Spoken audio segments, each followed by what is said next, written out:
dar kartą ir kad tos energijos nepritrūktų. Sveika tortą. Justinas sakė, kad VVG yra kaip šeima, o aš kai atėjau supratau, kad VVG yra liga.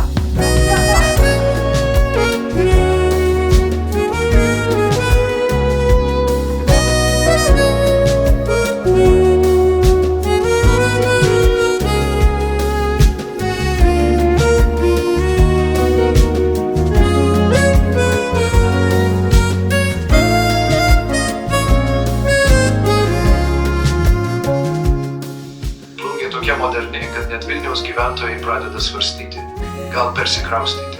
Namai išmanus, vos pabudę ryte, kavos puodelis jau laukia mūsų ant stalo.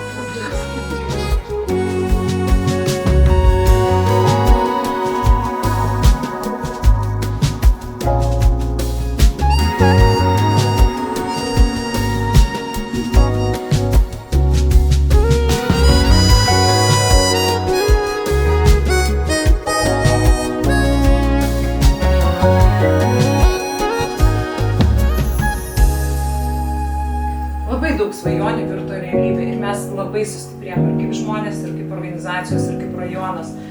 Bendruomenės yra absoliučiai stebuklingas darinys, labai kuriantis pridėtinę vertę. Tai žemai lenkiuosi žemaičiams už jų kietą būdą, bet už jų charakterį. Myliu bučkis visiems, būkit sveiki, laimingi. Ir dar 20 metų mažiausiai prieki.